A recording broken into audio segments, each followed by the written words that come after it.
లోక్సభ ఎన్నికలు సమీపిస్తుండటంతో బీజేపీ 125 మంది అభ్యర్థులతో తొలి జాబితాను విడుదల చేసేందుకు కసరత్తును దాదాపు పూర్తి చేసింది.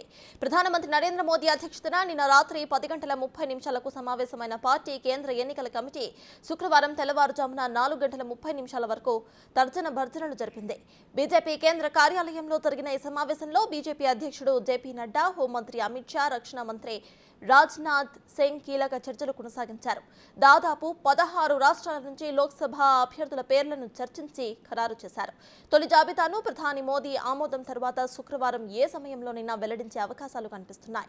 ఇక ఈ భేటీలో UP CM Yogi Adityanath, Gujarat CM Bhupendra Patel, Madhya Pradesh CM Mohan Yadav, Chhattisgarh CM Vishnu Deo Sai, Uttarakhand CM Pushkar Singh Dhami, Goa CM Pramod Sawant, పలువురు కేంద్ర మంత్రులు, పార్టీ సీనియర్ నేతలు పాల్గొన్నారు.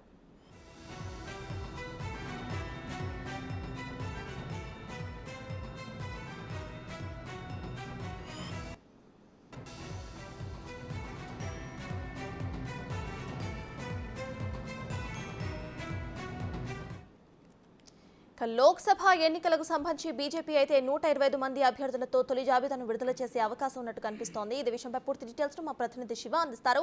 శివ, చెప్పండి, ఇవాళ ఈ జాబితా వచ్చే అవకాశం ఉన్నట్టు కనిపిస్తోంది. సో దీనిపై మీ దగ్గర అప్డేట్స్ ఏంటి?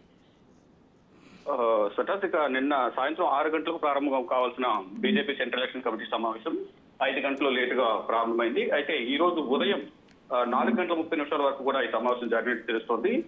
మొత్తం దాదాపు 16 రాష్ట్రాలకు సంబంధించి లోక్సభ అభ్యర్థుల పేర్లు చర్చించారు. దీంట్లో మొత్తం 125 మందికి పైగా పేర్లను ప్రకటించే అవకాశం కనిపిస్తోంది.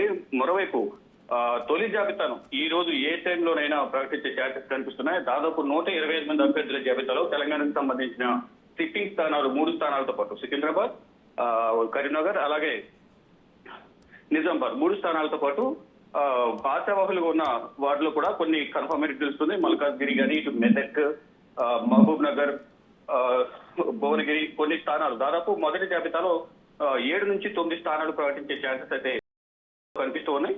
మొత్తంగా చూసుకుంటే ఈ లోక్సభ ఎన్నికలు దగ్గర పడడం, మరోవైపు ఈ ఇతర పార్టీల నుంచి కూడా ఆశావాహుల సంఖ్య ఎక్కువ ఉండడంతో ముందుగా సిట్టింగ్ స్థానాలు, కొన్ని సొంత పార్టీ అభ్యర్థులకు సంబంధించిన స్థానాలను ప్రకటించేందుకు నిన్న జరిగిన సమావేశంలో నిర్ణయం తీసుకున్నారు. ఇక ఖమ్మం నుంచి జి వెంకటేశ్వర పేర్లు దాదాపు ఖరారైనట్టు తెలుస్తుంది. మహబూబాబాద్ నుంచి హుస్సేన్ నాయక్, సేతయ్య, ఆదిలాబాద్ సంబంధించిన ఆదివాసీ నేతకు ఇస్తే బంజారా నేత లేదంటే సేతయ్య పేరు పరిచయంలో ఉన్నట్లుగా తెలుస్తుంది. వరంగల్ నుంచి కృష్ణప్రసాద్ పేర్లు దాదాపు ఖరారైనట్టు తెలుస్తుంది. మెదక్ నుంచి రఘునందన్ అంజిరెడ్డి పోటీలో ఉన్నప్పటికీ అధిష్టానం మాత్రం అంజిరెడ్డికి ఎక్కువ మొగ్గు చూపుతున్నట్టు తెలుస్తుంది. ఇక జహీరాబాద్ నుంచి చాలా మంది పోటీ ఉన్నారు. అంటే లోక్సభ ఎన్నికలకు సంబంధించి ఆశావాహుల సంఖ్య ఎక్కువ ఉండడంతో వారిని కొంతమంది ఫైనల్ చేసి ఈ రోజు 7 మంది జాబితాను 7 నుంచి 9 మంది మాత్రం ఈ రోజు మొదటి లిస్ట్ లో ప్రకటించే అవకాశం అయితే ప్రధానంగా కనిపిస్తా ఉంది. Right, thank you Shiva.